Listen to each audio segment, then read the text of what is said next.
Bueno, buenas tardes acá, por lo menos tardes acá en Uruguay, donde estoy. Eh, Buenas tardes a Beatriz y a Oscar. No sé, yo te voy a decir Oscar porque en Uruguay decimos Oscar. Vos, si querés, te No hay decimos Oscar problema. como gustes. Primero, agradecerles por el tiempo.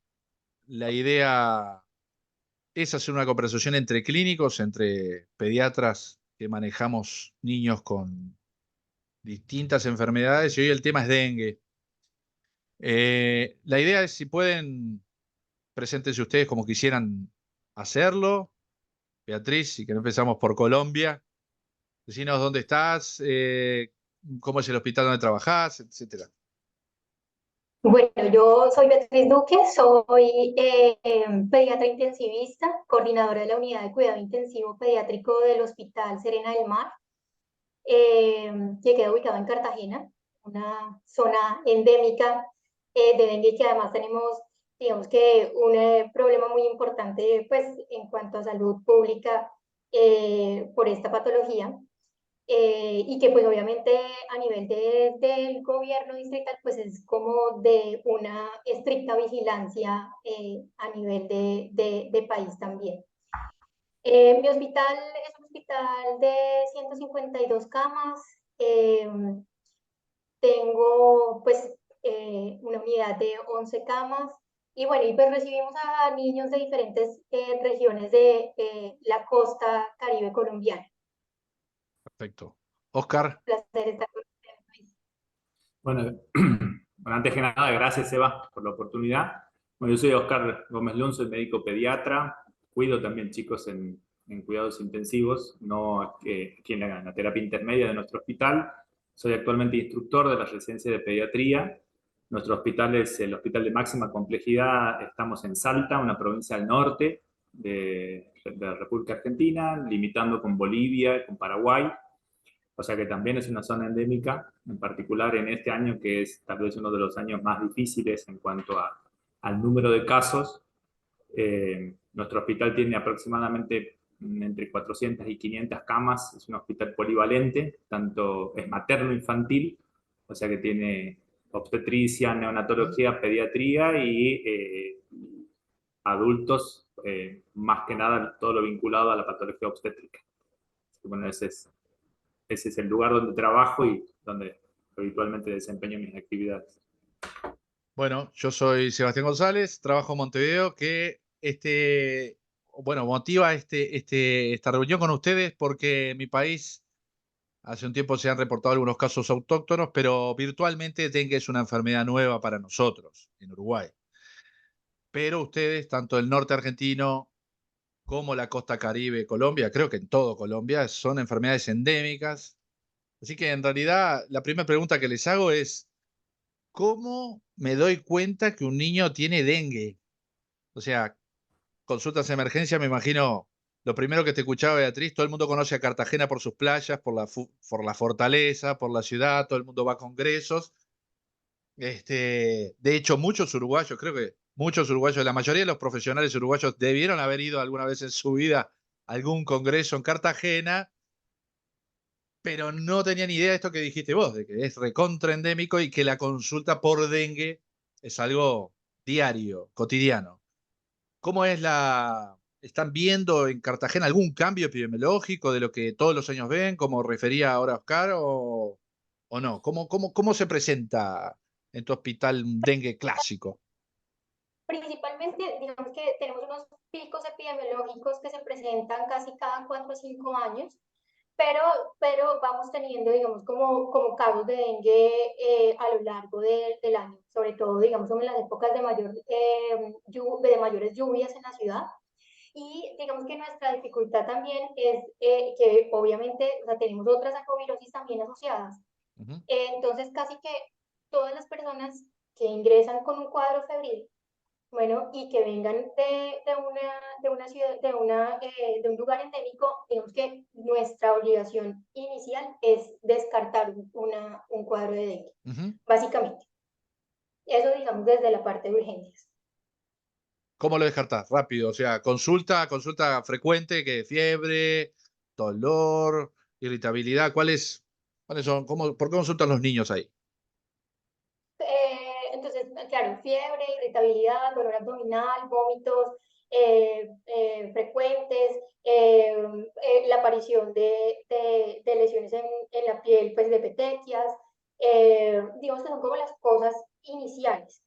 De ahí, pues obviamente hacemos estudio serológico del dengue también de acuerdo al momento de la presentación de los síntomas, el momento en el que el niño consulta.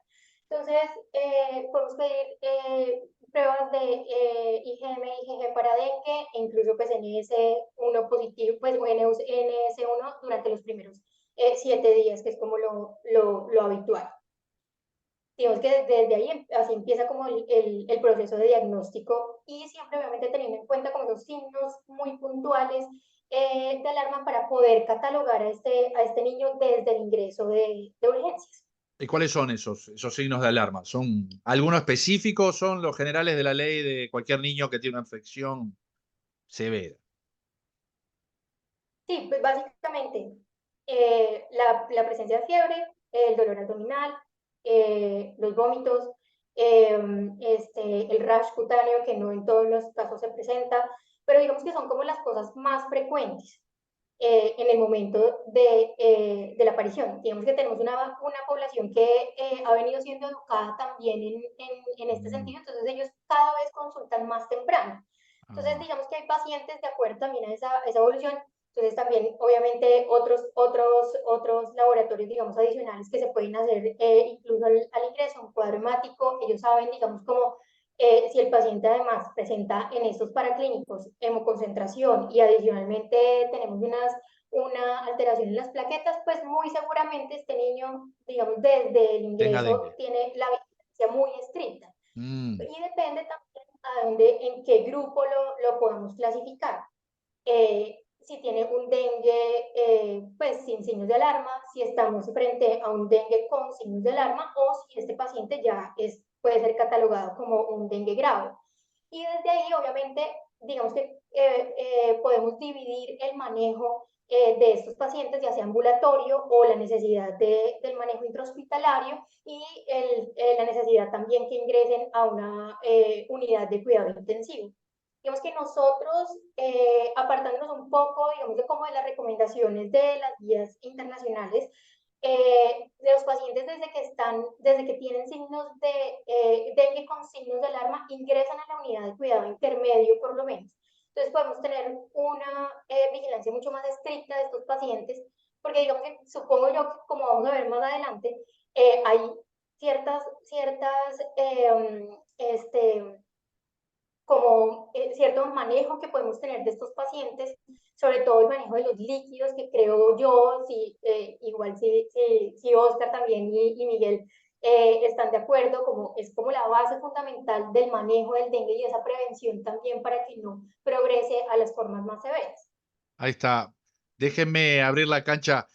Miguel, ponete la cámara si querés. Si no, desmutéense todos. Bienvenido, Miguel, desde Trinidad, Bolivia. Estás allá en la Amazonía boliviana. Miguel, ¿cómo andás? Ahí estás muteado.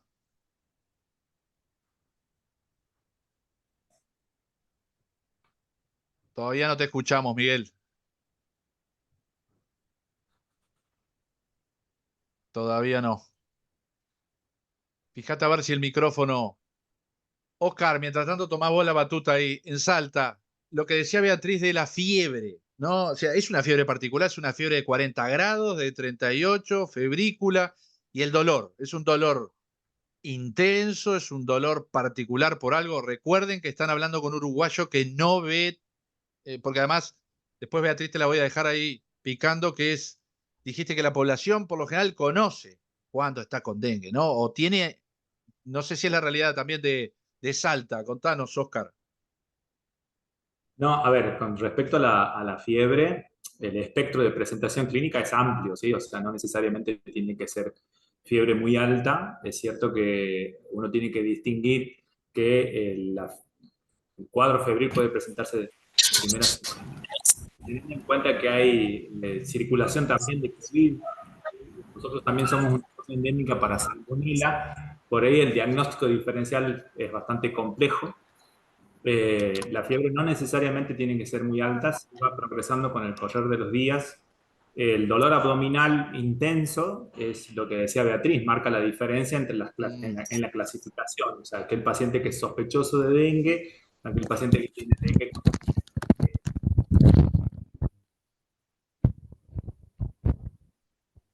Perdona, ahí te silencié. Ponete de nuevo, Oscar.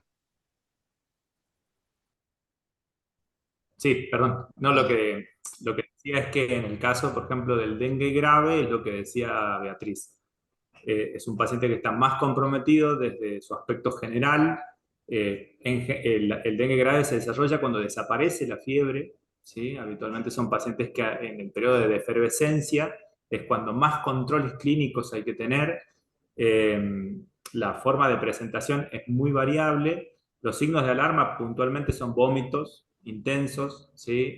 La sensación está de quebrantamiento general, dolor retroocular, cefalea. No, no por nada tiene el nombre de fiebre quebrantahuesos. Justamente estaba leyendo antes de esta charla de que en Centroamérica le dicen la quiebra, por la quiebra huesos. Nosotros también tenemos infección por chikungunya y zika, o sea que también el diagnóstico es bastante difícil y hay que sospecharlo.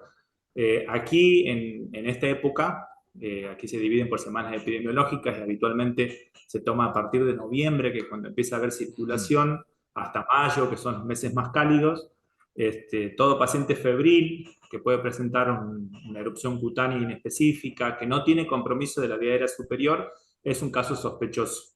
Y en Bien. base a eso, de acuerdo a la etapa en la cual consulta, se tomarán las medidas diagnósticas. El NS1, como dice Beatriz, o en todo caso la reacción inmunológica que se positiviza recién a partir del séptimo día. IgM o IgG también es cierto que no tienen una especificidad y una sensibilidad del 100%, o sea que eso también hay que tenerlo en cuenta porque puede dar reacciones cruzadas, ¿sí? Reacciones cruzadas en los diferentes serotipos. Habitualmente lo que se describe son 4 serotipos, nosotros tenemos en este momento circulando 3 serotipos, DEN 1, DEN 2 y DEN 3. Tenemos 19 de las 23 provincias argentinas comprometidas con dengue, y una de las cosas, yendo a la epidemiología, que hay que tomar en cuenta es lo que nos sucede a nosotros como país, que es el corrimiento de la frontera agrícola, el uso indiscriminado de agrotóxicos, lo cual elimina los depredadores naturales, ¿sí? Y la investigación del CONICET, que es la Comisión Nacional de Investigación en Ciencia y Técnica de aquí de la Argentina, lo que demostró que ya encontró especies de Aedes aegyptis, que es el vector en Argentina que es resistente a los insecticidas, ¿sí? En particular a los piretroides, que son la primera línea de combate de insecticidas, lo cual agrava aún más el problema, ¿sí? O sea que están Otra es viendo cambios, como contaba Beatriz, que ¿no? Cada 4 o 5 años capaz que algún cambio, y ustedes además están viendo como cambios más permanentes por cambios en el ecosistema de la zona.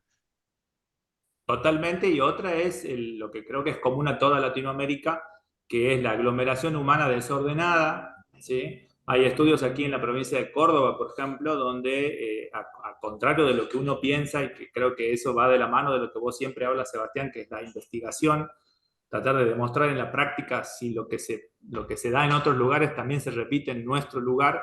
Ellos demostraron que no solo en los cursos de agua, ¿por qué? Porque tiene una particularidad de la Aedes aegypti que necesita un recipiente con paredes Para... sólidas para poder depositar sus huevos, ¿sí? Entonces lo que se demostró es que en los canales de Córdoba, por ejemplo, donde hay grandes cantidades de basura, no hace falta grandes cantidades de agua para que el mosquito se reproduzca, Bien. ¿sí? Entonces eso es algo que sí está, es un problema sanitario muy grave, en particular porque no hay una planificación preventiva tampoco, o lo que se planificó no se puede llevar adelante. En Bien. particular antes de la contingencia, que es en los meses cálidos. Entonces eso es lo que hay que tomar en cuenta. Miguel, ¿me escuchás bien ahora? A ver, No, yo escucho bien. ¿Me escuchan? Sí. te escuchamos bien ahora. Ahora, Miguel, primero que perfecto. nada, gracias. Desde la Amazonía boliviana, desde la ciudad de Trinidad, ¿verdad? Espero que estés ahí. Así es. Estamos hablando con Sí, Beatriz, sí. que está en la costa caribe colombiana, en Cartagena, con Salta, y era como que ustedes, la idea era que usted le enseñen a un uruguayo que no tiene dengue, prácticamente que no tiene, algún caso aislado, cómo se maneja un dengue, los pediatras cómo manejan el dengue, en los lugares donde es algo cotidiano, ¿no? Es como una pregunta como para que entres en la conversación que me surgió escuchándolos a Beatriz y a Oscar, es, bien, viene un niño con fiebre, tiene algunos síntomas de peligro, capaz que el dolor abdominal es más intenso, está en una etapa como más avanzada después de esta parte de como de influenza like, ¿no? Síndrome como viral. ¿Cómo manejan ustedes? Vamos a ver qué diferencias o qué similitudes hay con respecto a, le piden serología y a ese niño sí lo observan y lo internan, sale un hemograma para ver el hematocrito, ¿qué valores de hematocrito son los que vigilan? Le ponen un acceso venoso.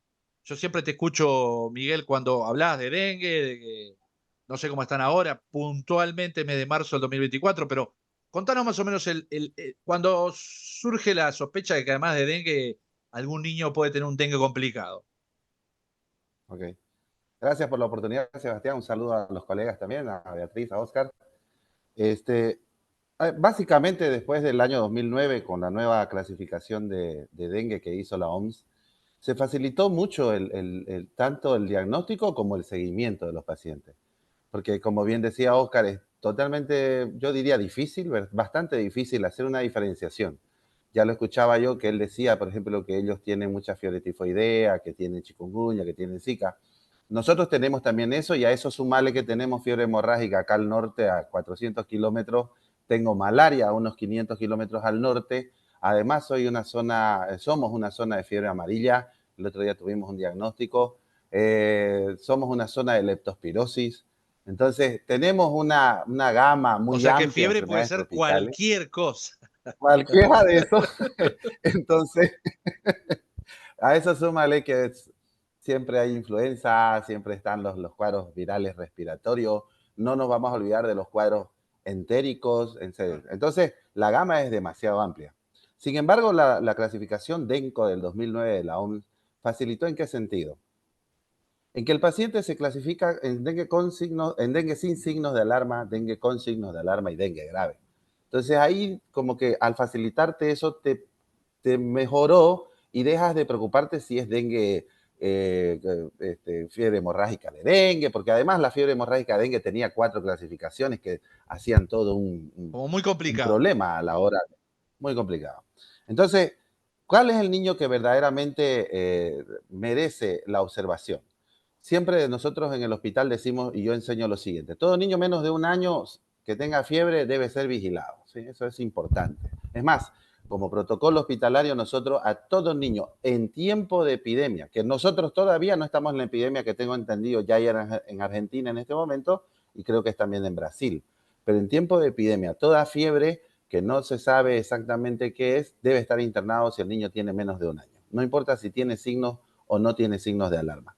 ¿Por qué? Porque el niño pequeño tiene más facilidad de ir a una etapa más grave sin los signos de alarma. Digamos que la edad Ah, ok. no da como para que uno sea Sí, tan cerrado y decir los me signos de duele el alarma abdomen son... mucho.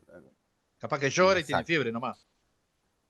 Ahora, a las mamás de los niños más grandes, lo que se enseña es justo eso. Porque yo siempre he dicho, en los 12 años que lo vengo estudiando el dengue, yo siempre he visto, yo no he visto nunca un dengue grave sin signo de alarma. Nunca Ah, he ok. visto. O sea, yo nunca he visto un paciente que de estar en etapa febril de repente hizo shock de dengue o hizo una hemorragia por dengue sin pasar previamente por los signos de alarma. Entonces aquí son los signos de alarma. Como bien decía Oscar, dolor abdominal que es continuo, esa es su definición, continuo, que se puede ir intensificando, pero es continuo, es un dolor que va permanente, permanente, el vómito continuo también, ¿sí? Y la OMS lo define como 4 vómitos en menos de 6 horas, si no me equivoco, la hepatomegalia, el derrame serosos y el hematocrito. Las plaquetopenias antes se usaba como clasificación, pero en la última capacitación que yo tuve en octubre del año pasado de la OPS, la plaquetopenia se quedó afuera. Entonces, ¿cuál es el punto aquí entre uno y otro? Es el signo de alarma. Nosotros, desde el año 2011, a todo paciente, no importa su edad, estoy hablando de niños, a todo paciente con signo de alarma lo internamos, ¿sí? Por varios factores. Primero, porque un niño vomitador no se va a rehidratar, ¿sí? Y el punto clave entre el paciente que está en signo de alarma y va a dengue grave, justamente es la falta de una hidratación adecuada, ¿sí? La OMS recomienda el plan, que si tolera, que la vía oral, que lo intentes. La verdad es que es un riesgo en un niño que por lo demás está vomitando, que no te va a tolerar bien. Entonces, tienes que internar. Nosotros como protocolo tenemos internación e hidratación endovenosa. Al niño que Beatriz, no está Oscar, con en signos esa de línea, alarma, ¿hacen como hace Miguel? Digo, para ir por los pasos que están nombrando. Más o menos es esa la guía general, digamos. Y aquí un punto, perdón Beatriz, un punto es el hecho de, creo que la casuística, cuanto mayor es, uno se va volviendo cada vez más sensible y más específico a la hora de hacer el diagnóstico clínico, ¿no? Nosotros lo que vemos es por ahí pacientes que tienen 1 o 2 vómitos, yendo de la mano a lo que dice Miguel, un poco de dolor abdominal y se interna como si fuese un dengue con signos de alarma. Y en realidad no se ajusta a la definición, que es esto, dolor continuo, incapacitante, un chico que está vomitando en forma permanente y como dice Miguel, no se va a rehidratar. Entonces, nos falta todavía ese enfoque a la hora de, y que creo que lo vamos a obtener desgraciadamente con la mayor cantidad de casos y la mayor cantidad de consultas. Y otra de las cosas que es una enorme falencia, y justamente hoy hablábamos con la gente de epidemiología de nuestro hospital, es la falta de reporte. O sea, es una enfermedad de denuncia obligatoria. Y sin embargo, seguimos teniendo ese enorme problema de reportería. Como dato puntual, nosotros estamos en la semana epidemiológica 10, en la semana 9, o sea, hace Ustedes ya una empezaron con semana, la epidemia, hace unos meses. tenemos 9 casos, ¿sí? En la semana 10 tenemos 76 casos, ¿sí? Y en el periodo 2023 hemos llegado a tener 39.000 notificaciones en el país y en lo que va de 2024 tenemos casi 79.000. O sea que más que duplicarse la cantidad de casos sospechosos, confirmados por serología, tenemos a la actualidad, si la memoria no me falla, 57 fallecidos. ¿Sí? Aquí en nuestro hospital no hemos tenido en lo que va del año ningún episodio de dengue grave, pero sí dengue con signos de alarma. Pero Entonces, sí, entonces, internado. ¿coincidís con Miguel en el manejo de que esos niños que tienen esos signos de alarma bastante típicos, hay que ingresarlos, no hay que jugar con, bueno, capaz que tolera la vía oral en la casa? ¿Estás de acuerdo, Beatriz? Pues veo que hacen los tres así, ¿viste? Como diciendo, no, eso no lo haga. Sí, totalmente de acuerdo. Digamos que eso es como con el manejo, lo único que yo decía, digamos, como diferente que hacemos nosotros, no, muchos de ellos no van, digamos, con signos de alarma directamente van a unidad de cuidado intermedio, pero digamos que a pesar de que la trombocitopenia, digamos que quedó por fuera y que para nosotros es más como un marcador de comportamiento de la enfermedad, más no de severidad, digamos que con conteos pues bajos de plaquetas también es otro criterio para ingresar a la unidad. Bueno, digamos que todas estas cosas de cómo en qué lugar, digamos, como que los hospitalizamos y si empezamos el manejo De de líquidos reposición. endovenosos, el problema es cómo se hace. Bueno, porque creo que ese es como el punto clave en el manejo del dengue, Ahora porque vamos al manejo porque eso es clave. Cuando ustedes lo ingresan, cuando hablan de plaquetopenia, Miguel, ¿cuánto es una plaquetopenia de dengue? ¿Son un niño que está alrededor de 100.000 o es un niño que baja a 5.000? no, la plaquetopenia en dengue se define como cualquier plaquetopenia, 150.000 abajo. Aquí el punto es lo siguiente, es que yo no voy a poner plaquetas al niño con plaquetopenia con dengue, ¿sí? Eso está demostrado, hay miles y múltiples de estudios que han demostrado que profilácticamente no sirve poner. Es más, hay un artículo que justamente lo leí hace 2 o 3 días que lo publicó la página de SLACIP, donde más bien aparentemente la profilaxis, o sea, la transfusión profiláctica de plaquetas puede llevar inclusive a mayor riesgo de hemorragia. Empeorar. Entonces, a empeorar. Lo que sí nosotros hacemos es lo siguiente. Si ese paciente con dengue que está internado, evidentemente tiene signos de alarma, o el paciente es un dengue grave y está internado, si el paciente tiene menos de 50.000 plaquetas y sangrado activo, entonces sí, nosotros le hacemos transfusión de plaquetas en presencia de sangrado activo. ¿Sí? ¿Le ¿Eso llamás a qué una significa? gingivorragia o que tenga, no sé? No, no, no, no. No. A una hemorragia, por ejemplo, una gingivorragia que tú hayas ya hecho, qué sé yo, tratamiento de presión local, lo Sí, que se hace, y esa no haya cedido la hemorragia, eso es un sangrado activo. Es ok. como un sangrado en napa que está permanente y es continuo, entonces ese paciente amerita, cuando llega a menos de 50.000, ponerle la transfusión de plaquetas. Nosotros hacemos transfusión de plaquetas en pacientes, que es difícil ver eso. Nosotros hemos visto dos que eran pacientes que no tenían sangrado, pero tenían menos de 10.000. Entonces ahí sí lo transfundimos al paciente por el riesgo de que él tenga una hemorragia mayor por causa ya del número de plaquetas, ¿sí? Nosotros Por no ejemplo, hacemos eso. Disculpa, Miguel, nosotros incluso hemos tenido niños con plaquetas incluso sobre 2000 y no se han transfundido. Entonces, precisamente por eso, lo único que indicamos es como un reposo en cama, pero en general, digamos que para nosotros no hay, digamos, como pues una Un valor indicación, si no es rígido, digamos. precisamente sangrado activo, o sea, con trombocitopenia de ninguna, porque digamos que lo que yo decía es que principalmente es un marcador, digamos, de cómo va la enfermedad, porque uno lo que ve en los casos de dengue es que en general la trombocitopenia empieza a mejorar más o menos hacia el séptimo al 10.º día de enfermedad. Ujú. Ya incluso ya no tienen fiebre, que obviamente, como dice Oscar, pues es el momento, y pues Miguel también lo mencionó, es el momento de estar mucho más pendientes de esos signos de alarma, pero para nosotros definitivamente la trombocitopenia es más como cómo va el comportamiento de la enfermedad, más no de severidad y no los transfundimos. O sea que en todo caso lo que coinciden es si es muy severa ahí considerar capaz transfundir, pero si es muy sí, severa o si hay un sangrado activo.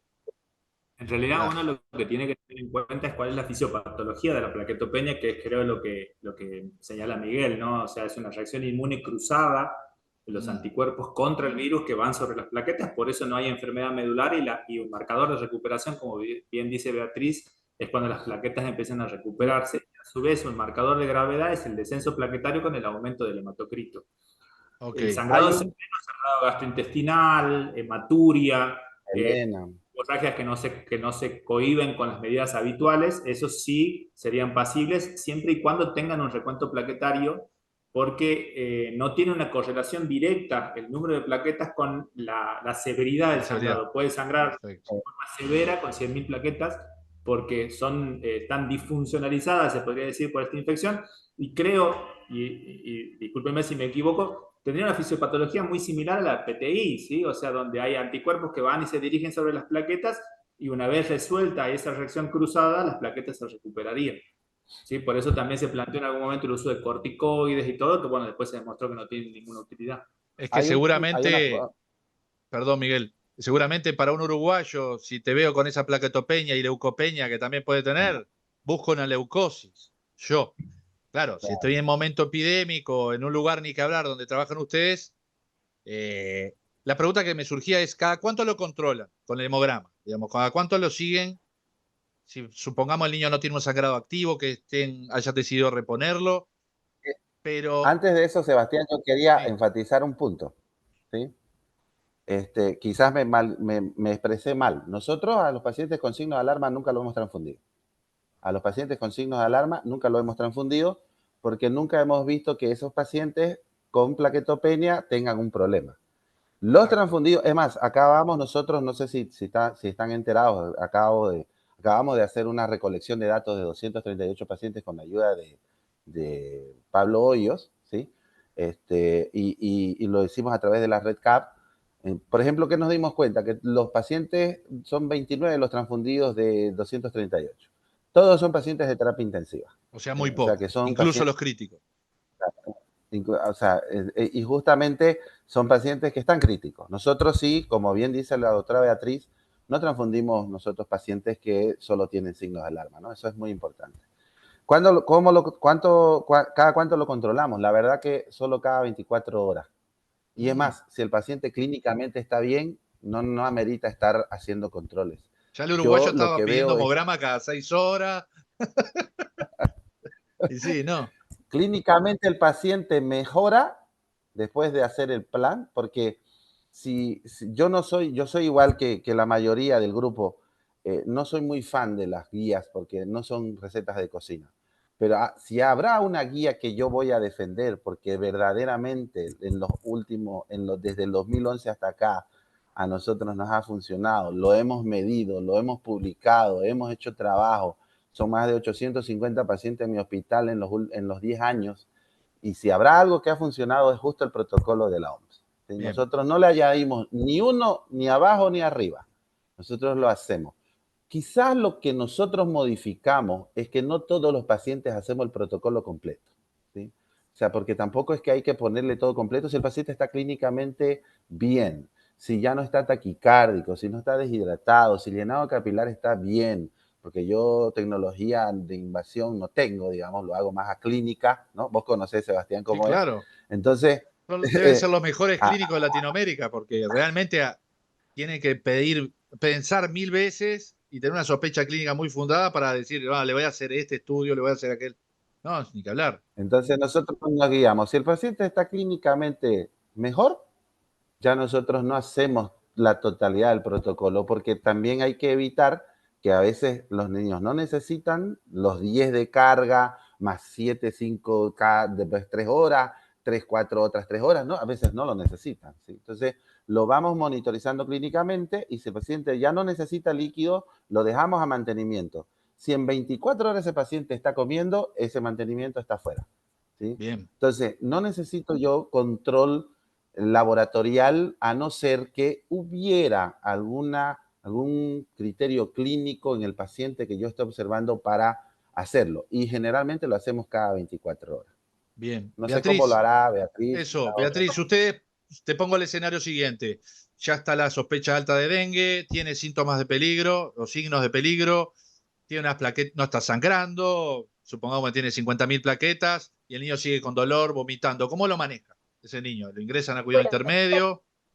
la bacteria igual sí, o sea, va cada 24 horas. Digamos que algunas de las guías nos dicen cómo tienen que monitorizar hemoglobina y hematocrito un poco más frecuente. Pero nosotros, digamos que nos guiamos por otras cosas clínicas. Entonces, ¿qué tanta diuresis tiene el paciente? ¿Cómo está su llenado capilar? Sus signos vitales incluso.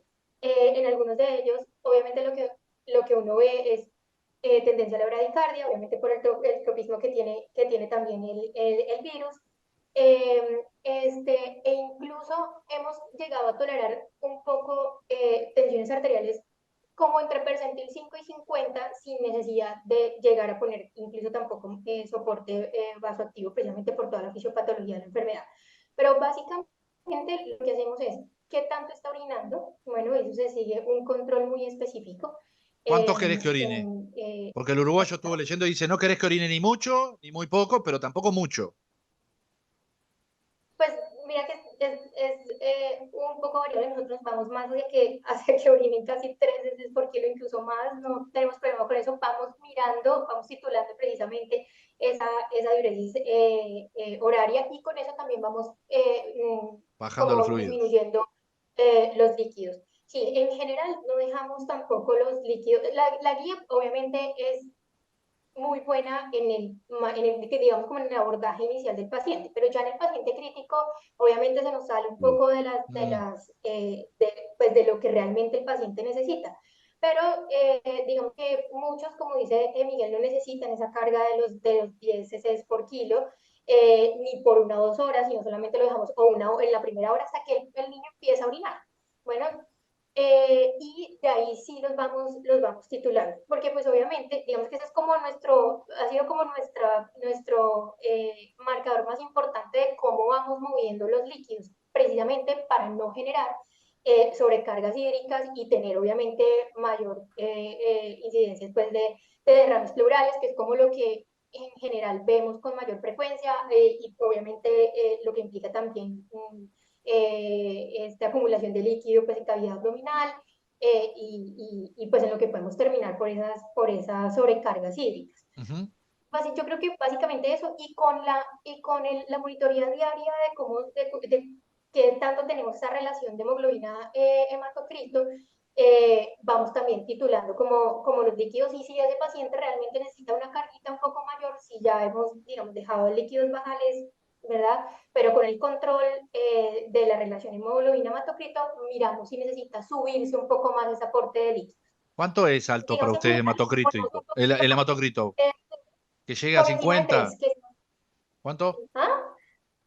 Por encima de 3 esa relación de hemoglobina hematocrito, nosotros decimos, bueno, Ah, hay que aumentar esa cantidad de líquidos que necesita este paciente. Bueno, bien. en La ese relación entre hemoglobina y Eh, hematocrito. Bien.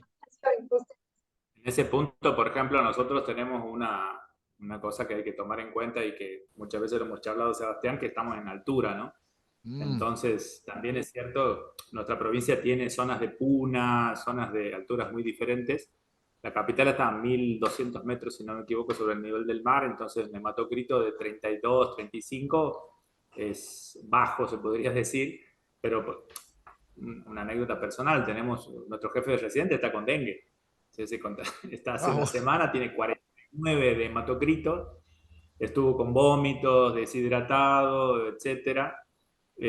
Así que, y con respecto al ritmo diurético, creo que hay que hacer una salvedad para todos aquellos que nos vean, que nosotros hacemos pediatría, ¿sí? Y no es lo mismo el ritmo diurético que uno puede esperar, como decía Miguel, Mm, en un niño menor de 2 años, el esperable habitualmente, porque el volumen total o el agua corporal total es diferente a un adolescente. Entonces uno va a tener que empezar a acomodarse y adecuarse y no va a pretender que un adolescente esté orinando a 2 o 3 mililitros por kilo, porque eso implica mucho volumen, y un lactante no se va a dar el lujo de dejarlo por debajo de 1 mililitro kilo hora, siempre de la mano de la clínica, de lo que dice Miguel. ¿Sí? Esta cuestión de si el relleno capilar está dentro de los límites normales, si la tensión arterial, o sea, aquello que no requiere mayor gasto, pero sí mucha atención y mucho cuidado. El paciente con signos de alarma es un paciente de mucho cuidado. Por ujú. eso, a diferencia de lo que dice Beatriz pasa por protocolo, ellos reciben sus pacientes en terapia intermedia por lo menos. Nosotros con signos de alarma no hay un protocolo en cuanto a si debe o no pasar a la terapia intermedia. Pasa a la sala de internación común y habitualmente lo controlan los residentes porque son los que están ahí Eh, permanentemente, balance, ritmo diurético, peso, tensión arterial, relleno capilar, y cuando eso se desvía un poquito, la terapia intermedia o la terapia intensiva. Ustedes, Al menos Miguel, así lo... ¿qué fluidos utilizan? Eso es una pregunta. ¿Usan salino fisiológico? ¿Usan Ringer? ¿Usan alguna otra solución? Y lo otro es, vos en la terapia, con el niño que ya estaba ingresado, ¿cuándo te asustas y decís, opa, este niño no está andando bien con mi manejo de fluidos? Quería hacer una acotación a lo que decía Oscar. Hay un dato muy importante.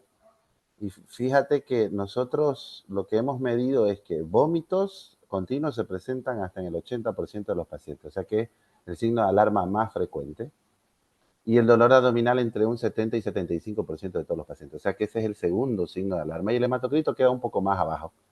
O sea que lo que quería decir, cuando el niño está mejor, aparte de lo que bien dice Oscar, lo que dice Beatriz, del seguimiento, del llenado capilar, de la diuresis, los signos de alarma disminuyen.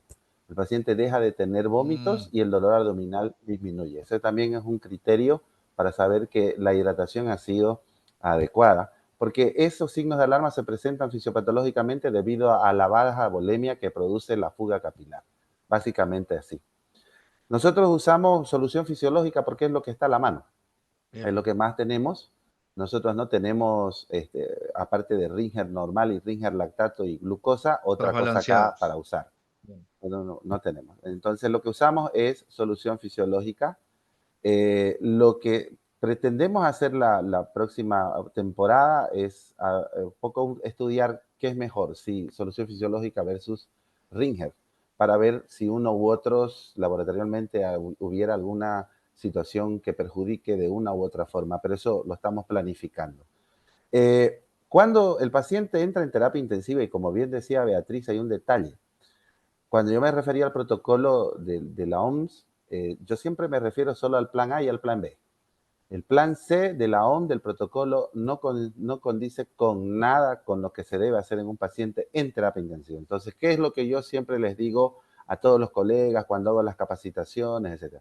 Una vez el paciente entró a terapia intensiva, dejó de ser dengue, ¿sí? Es un paciente de terapia intensiva. Entonces, ¿qué haces tú? Utilizas todos los protocolos de terapia intensiva. Utilizas protocolos de insuficiencia cardíaca o de falla cardíaca o de hipotensión o de falla hepática. Es decir, ya tú te munes en terapia intensiva de los múltiples protocolos que existen en el manejo de pacientes que están con falla multiorgánica, ¿sí? ¿Por qué? Porque el problema del protocolo de la OMS con el paciente, eso se llama grupo C, que es paciente en terapia intensiva, es que ellos otra vez te dicen, ponle carga de 20 y si no funciona otra vez 20 y si no funciona otra vez 20. No toma en cuenta que ese paciente ya pasó por etapa Claro, de ya fue dengue con reanimado. signos de alarma y ya fue reanimado. Entonces, ¿qué sucede? Que la gran mayoría que vuelven a hacer, en realidad, aparte que viene ya con las fallas multiorgánicas que el dengue está demostrado, la hace a todo nivel, viene con una sobrecarga hídrica brutal.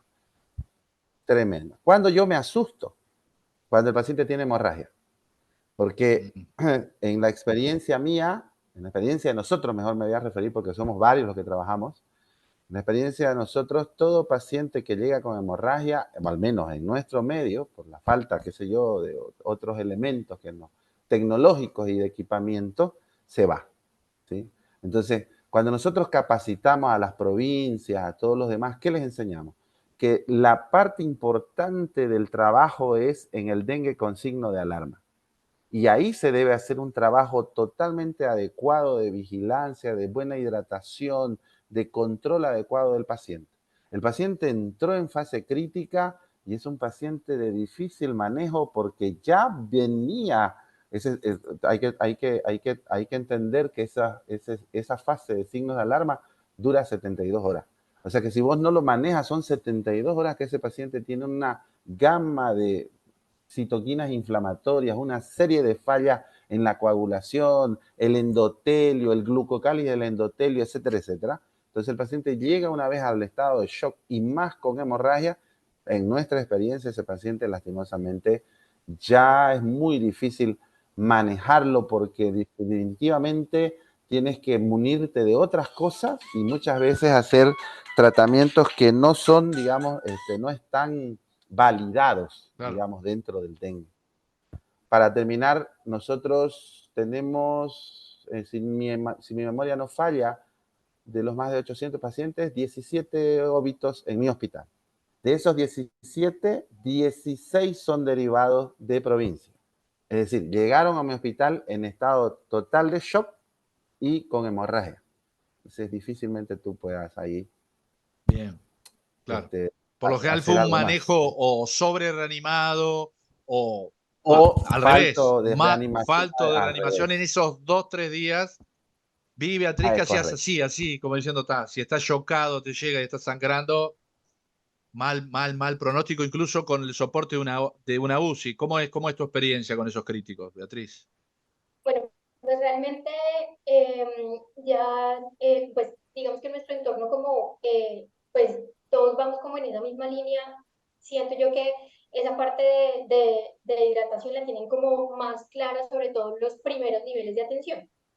Entonces, desde ahí, digamos que sí hemos visto que muchos de estos pacientes no nos progresan, entonces no tenemos una tasa tan alta de progresión a dengue grave. Sin embargo, sí, claro, sí nos ha llegado y obviamente, como dice Miguel, uno se asusta precisamente cuando el paciente está sangrando porque no hay manera ya de recuperarlo muchas veces. Y cuando también tienen esas fugas capilares tan severas, también esos derrames pleurales severos e incluso pues obviamente síndromes compartimentales abdominales también por el mal manejo de líquidos. Creo que esas son como las tres cosas como supremamente importantes que uno dice, bueno, acá yo empiezo a asustar porque este paciente va a ser difícil también de recuperar si no se ha hecho, digamos, como el manejo adecuado previamente. O sea, es un niño séptico, en anasarca, chocado. Sí, no luce, para el uruguayo que nunca trató uno así, no luce nada alentador. Y otra cosa también súper importante, cuando uno también dice, bueno, aquí las cosas no van a ser fáciles, sobre todo las sobreinfecciones bacterianas. Eso les iba a preguntar. ¿Ustedes cuándo le ponen la ceftriaxona o la banco? O sea, ¿cuándo ustedes piensan, digo, acá empezó por un dengue la cuestión, pero este niño tiene sobreinfección bacteriana? ¿Hay algo que se guíen? Niño que siga haciendo fiebre, me imagino. Porque esta parte como de gravedad es que dejó de hacer fiebre, por lo que leyó el uruguayo, es así. Sí, ¿Cuándo sospechan la Generalmente, sobreinfección? generalmente yo particularmente no he visto dengue con fiebre más de 7 días. ¿Sí? ¿Por qué? Porque el dengue se presenta, la fiebre se presenta con el periodo de viremia. Es la presencia del virus el que hace la presencia del síntoma fiebre. Si tú tienes un paciente que dejó de tener fiebre y por alguna razón sigue internado, etcétera, y está comenzando a hacer fiebre, entonces ese paciente tiene algo más, aparte del dengue que fue el motivo de su ingreso. ¿Sí? Porque el dengue no es una enfermedad de fiebre prolongada. Eso es algo que hay que dejar bastante claro, porque la viremia, el paciente que entra, por ejemplo, en etapa crítica, el paciente que entra en etapa crítica lo hace muchas veces, no siempre, pero lo hace muchas veces ya sin el virus circulando, porque es más bien una etapa de inmunopatología, ¿sí? Son anticuerpos que comienzan a hacer una serie digamos, daño celular, ¿no? Entonces, son más bien anticuerpos que muchísimas veces por eso la vacuna de Envaxia, por ejemplo, tiene este pequeño problema, que se demostró que más bien aumenta el riesgo de dengue grave porque son anticuerpos que te están colocando. Y justo el dengue tiene no siempre, pero la gran mayoría de las veces son pacientes que ya enfermaron y esos anticuerpos que sí te protegen contra el mismo serotipo, pero justo con el serotipo distinto se pueden comportar como que amplificadores de la enfermedad. A eso se llama fenómeno ADE. Entonces, el paciente crítico ya no tiene la viremia, lo que tiene es todo un complejo inmunopatológico que le está provocando un daño severo y que por lo tanto si aparece fiebre en un paciente, por ejemplo en terapia intensiva, posiblemente esté sobreinfectado con alguna bacteria. Sí. Igual, en ese periodo crítico, digamos, de la efervescencia, debería durar un plazo, ¿no? ¿Ustedes cuántos se dan? 2, 3 días. O sea, más de eso no debería. Esta parte de fuga capilar tan importante, no es que esté una semana así, ¿no? Les pregunto porque como Y cualquier otra de enfermedad, las trata de cosas, ver cuál es la evolución natural para anticiparse o para decir, bueno, vamos a esperar, mañana debería estar mejor. Oscar. y otra de las cosas yendo de la mano de lo que dice Miguel, para hacer más difícil el manejo y el diagnóstico de un paciente con dengue que reinicia el episodio febril o que no deja de tener fiebre, es que una de las complicaciones que uno tiene que pensar también es el síndrome hemofagocítico, ¿no? Y uno de los criterios diagnósticos es la fiebre. Fiebre, ictericia, compromiso general severo, o sea que es un cuadro, el dengue per se, el dengue grave, es un cuadro muy complejo, muy difícil de manejar, y además también hay que entender, porque uno creo que muchas veces comete ese error, al menos cuando uno recién empieza a leerlo, el hecho de pensar que es solo una enfermedad que afecta al hematocrito, las plaquetas, el endotelio, pero también tenemos afección directa del sistema nervioso central por invasión directa del virus o por reacción cruzada, afección renal por invasión directa del virus o por hipovolemia, por esta fuga capilar, afección cardíaca, donde muchas veces hay bradicardia paradojal, o sea, es un paciente que está chocado y está bradicárdico, cosa que en nuestro contexto, por ejemplo, también lo puede dar salmonela, ¿no? Salmonela también produce daño miocárdico o al contrario taquicardia. Y otra de las cosas que no me quería olvidar, nosotros tuvimos el año pasado dengue de transmisión vertical. 2 pacientes neonatos con dengue, uno de ellos falleció, ¿sí? Que también no hay que olvidar eso, o sea, la embarazada con dengue también es un capítulo aparte en el manejo con respecto a la volemia y con respecto a la posibilidad de transmisión directa y obviamente la evolución tórpida del neonato. Beatriz.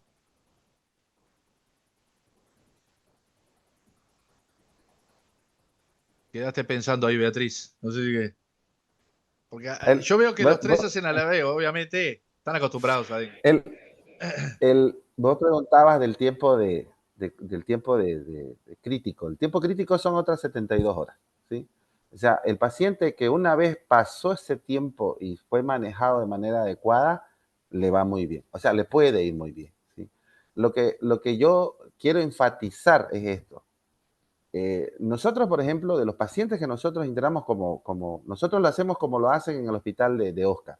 Nosotros no lo mandamos al paciente con dengue con signos de alarma a intermedia, lo mandamos a sala de internación, ¿sí? Lo que hacemos sí es habilitar la mayoría de las veces una sala para pacientes con dengue, ¿sí? Donde le ponemos mosquiteros y yo qué sé, ¿no? Etcétera, etcétera.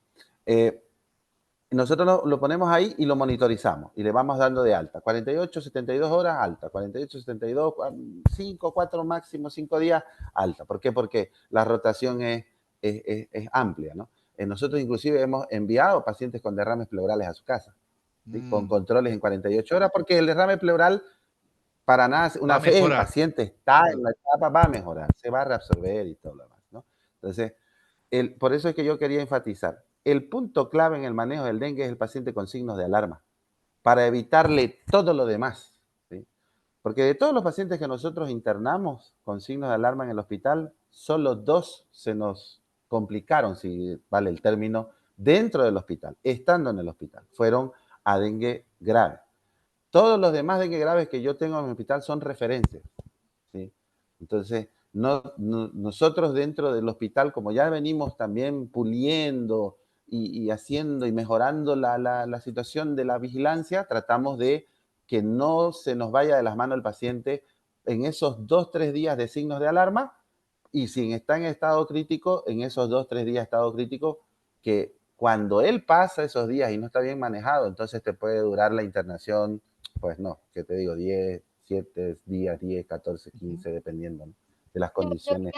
Una pregunta, disculpa Miguel, hablando un poco también como del manejo aparte de los líquidos, digamos, ¿qué opinión tienen también porque nosotros digamos que vemos muy frecuentemente pacientes que tienen pues, niveles de albúmina muy bajos incluso, o alteraciones electrolíticas. Entonces, digamos que me surge un poco la duda porque digamos que la rotación que tienen en su hospital es muy alta y digamos que nosotros sí nos demoramos mucho más tiempo en el egreso de estos pacientes.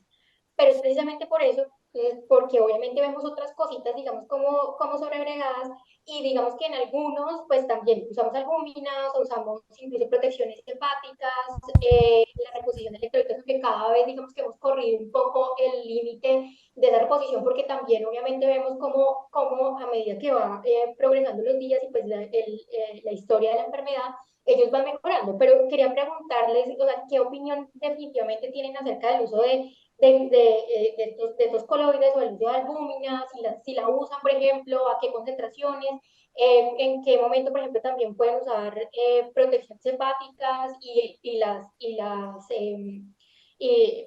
reposiciones de electrolitos? Si el paciente está en sala y tiene alteraciones electrolíticas, se repone. Lo que nosotros hacemos es descontar del goteo que estamos haciendo la reposición. O sea, lo tomamos como un total, ¿sí?, para evitar la sobrecarga. Lo que sí hacemos a todos los pacientes con signos de alarma es medirle la albúmina, porque está demostrada que la hipoalbuminemia es un factor de riesgo independiente de muerte en pacientes con signos de alarma y más aún en pacientes con dengue grave. Entonces, cuando la hipoalbuminemia es menos de 2, nosotros le ponemos albúmina al 20%. Ah, bien. En algunas oportunidades en pacientes críticos hemos utilizado albúmina al 5% como reposición de volumen a fin de evitar la sobrecarga del fisiológico en pacientes que ya tienen dos o tres veces puestas las cargas de 10 ml por kilo, por ejemplo. Ya no le ponemos más fisiológico, hacemos albúmina al 5% y con mucho más razón si esa albúmina está a menos de 2 gramos ahí en decilitros en el laboratorio. ¿Sí? O sea No que sé 2 sería el cómo punto de hará. corte en niño grave, obviamente, ya que no están andando como debiera, que ya está monitorizado de otra manera. 2, ahí, transfundo, o sea, Dos, paso albúmina. dos, y paciente que tiene hipoalbuminemia. Fíjate que el paciente que está con hipoalbuminemia menos de 2 con signo de alarma, casi seguro que tiene derrame y ascitis. Entonces yo se lo voy a reponer, ¿sí?, para tratar teóricamente de mejorar esa situación de que el paciente no vaya perdiendo más líquido. Eso es. Y Es una porque vez la por día. hipoalbuminemia, Una vez por día. no, Y controlás. eso depende. Hasta que tú corrijas la albúmina arriba de 2.5 y mejor si es 3. Ah, ok. Puedes hacerla una vez por día, 2 veces por día. Bien. Más o menos nosotros Eso. lo que hacemos es dejarles un goteo de albúmina continuo, entonces más bien les ponemos a bajos volúmenes, pero continuo hasta que precisamente esos niveles de albúmina estén ya normalizados. Y pues obviamente no tengamos como más signos de fuga capilar, que ya digamos que esa parte ya haya resuelto. Pero sí ponemos pero mucho más bajos, no en bolos, sino el goteo continuo a volúmenes mucho más bajos. Por lo que escucho, dos preguntas que me surgen como intensivista general, digamos. Uno, ventilación mecánica, raro que apliquen. Me imagino que solo si el fallo respiratorio es marcado, si está muy mal. Segunda pregunta, drenajes. ¿Utilizan drenajes de la City, drenajes pleurales? Todos me hacen así, que sí, ya sé la respuesta. Así que no.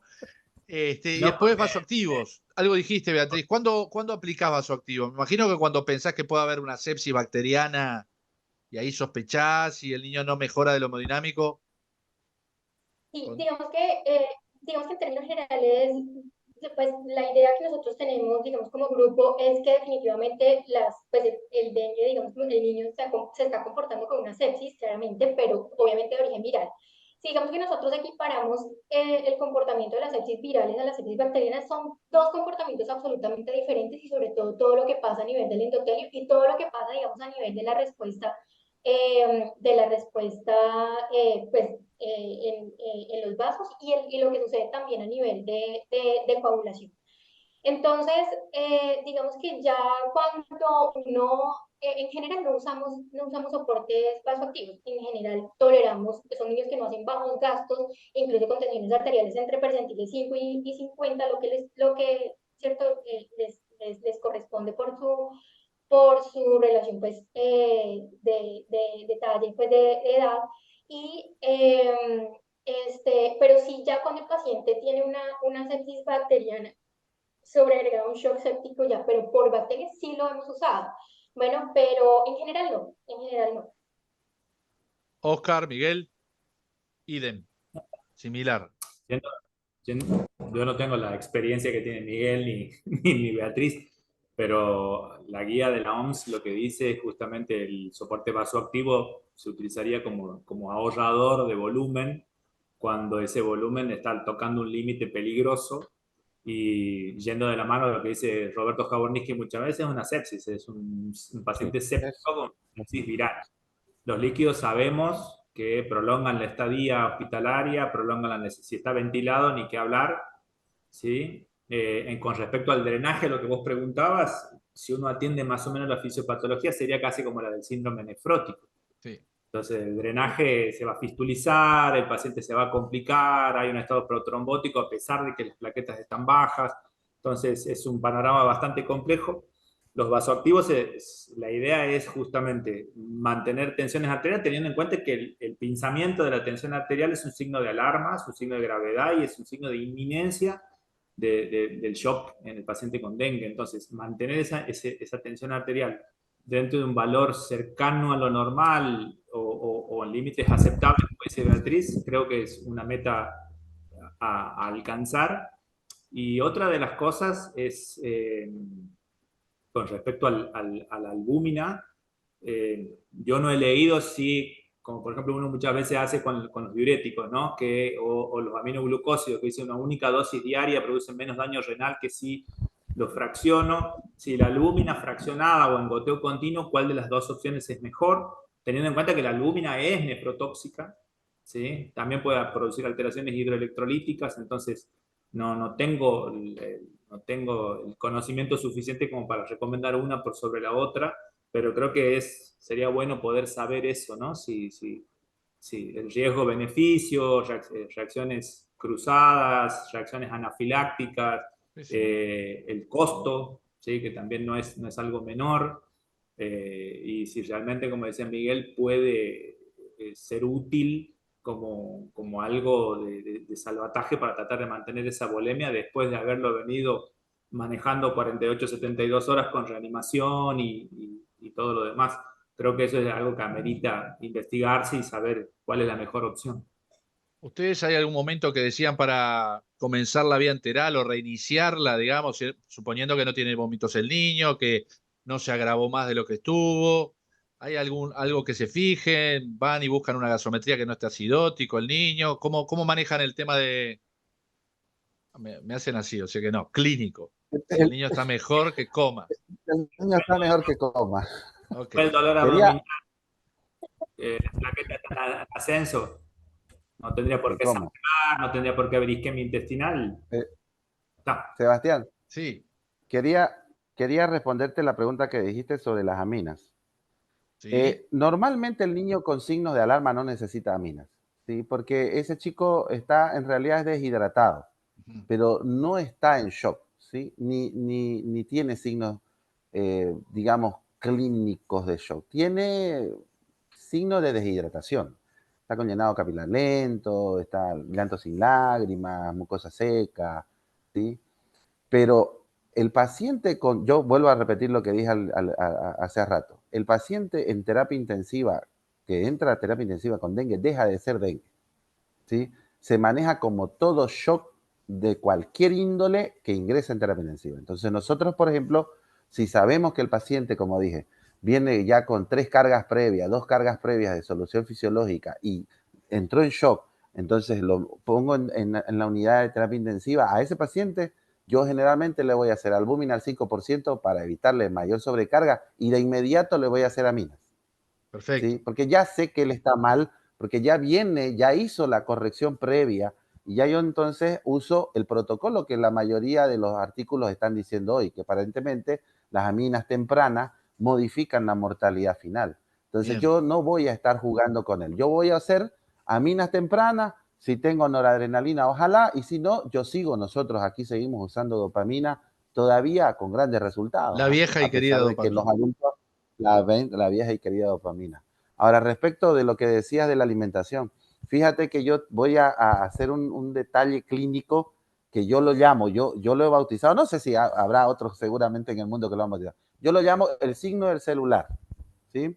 Cuando piden el celular. El niño tras que está mejor, piden el celular, listo, el paciente que está con el celular está mucho mejor, tenelo por seguro, ese paciente ya está clínicamente estable, ese paciente va a comer, ese paciente está fuera de peligro, ese paciente está súper bien. Yo le digo el signo del dedo a la madre, el signo materno del dedo. Paso y le digo, ¿y mejor, igual o me... Y si hacen así es que ya está mucho mejor el niño. O sea que Y el otra cosa, dengue, lo dramático que tiene, realmente la recuperación es rápida. Después de que si uno tiene cuidado con ese periodo, digamos, Sí. es satisfactorio, porque uno ve la mortalidad y más en un ambiente hospitalario, debería ser muy baja. sí, una de las cosas que creo que cabe señalar es lo que resalta muchas veces un amigo en común, Roberto Jaborniski, que es el dengue es, como casi todas las enfermedades en nuestros países, una enfermedad social. O sea, se enferman aquellos que viven en las peores condiciones, aquellos que tienen comorbilidades asociadas porque están desnutridos. En un país como el nuestro, por ejemplo, el acceso a la vacuna de Takeda, pasó en 3 meses de costar $35 a costar 70. Mm. ¿Sí? La OPS no lo recomendó como vacunación masiva ni a incorporarlo en el calendario nacional. Entonces hay que tomar en cuenta eso. O sea, podemos seguir hablando de cómo se trata el dengue grave, de cómo hacer que el descacharrado, pero mientras las condiciones de hacinamiento, la falta de acceso a agua potable, los basurales a cielo abierto, el desentendimiento del Estado con respecto a su obligación para con la población, la situación va a ser cada vez peor. La falta de regulación con respecto al uso de los agroquímicos. En nuestro país, el corrimiento de la frontera agrícola es un problema mucho más serio y seguramente esto va a empeorar. Lamentablemente a uno le duele mucho tener que decirlo, pero va a empeorar.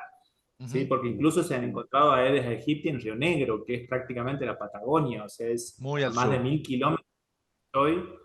Y otra de las cosas que no quería olvidar es lo que decía Miguel con respecto al lactante, esto de que está deshidratado, que está con el relleno capilar. No hay que olvidarse del adolescente. El adolescente que tiene sed está deshidratado hasta que se demuestre lo contrario. Mm. Y muchas veces ese signo que es solamente de la anamnesia, o sea, tenés sed, no tenés sed, es muy valioso, porque una vez que el adolescente tiene la boca seca o está inoftálmico, la deshidratación es severa. Entonces creo que eso es algo para aquellos que nos vean y que hacen pediatría general o tienen el primer contacto en el departamento de emergencias, no les pase por alto. Eso nos pasa con los niños grandes, ¿no? Y adolescentes, a los pediatras. Somos muy astutos en darnos cuenta en lactantes, en niños chicos, pero un niño, bajamos los brazos con los niños grandes. Estamos como tan habituados a ver un niño con tirajes que vemos un niño grande con tirajes y nos parece como que, pero obviamente, sed o la deshidratación, frecuencia cardíaca un poco alta, puede ser un signo ominoso. Yo les agradezco. Ya entiendo que si pienso que manejé un dengue grave y lo ventilé, le puse aminas enseguida, no lo repuse bien y le puse drenajes, seguramente lo manejé muy mal o no era un dengue. Seguramente no era un dengue lo que viste, Sebastián. Este, no sé, como apunte final, además de agradecerles, a mí me quedo con algo que dijo Beatriz al inicio, que es la educación de la sociedad, de las comunidades nuestras, es muy importante. ¿Qué recomendaciones como a las familias, digamos? Porque hay mucha alarma, por ejemplo, en Uruguay todo el mundo ve un mosquito, mosquitos Culex, digamos, no son ni siquiera los Aedes y es como un pánico que hay porque hubo algunos casos autóctonos y está bien preocuparse, pero ustedes que viven en zonas endémicas, ¿qué tiene que saber la población? Dale, Beatriz, arrancamos del norte Bueno, al sur. una de las cosas principales es sobre todo no tener como esos como esos estanques pues como de almacenamiento de agua, porque pues obviamente es el lugar en donde pues, se reproduce el vector. Entonces, creo que esa es una de las cosas principales. Y bueno, y pues si ya definitivamente pues tenemos la circulación del mosquito y bueno, del dengue, pues que la población sepa identificar los signos de alarma tempranamente y consulten tempranamente. Las falencias más importantes que tenemos como sociedad y es esa capacidad de poder acceder a los servicios de salud oportunamente. Entonces, pero definitivamente si la población está educada en esos signos de alarma, tiene fiebre, estamos obviamente en una zona endémica, tenemos vómitos persistentes, dolor abdominal, o definitivamente, digamos que, pues obviamente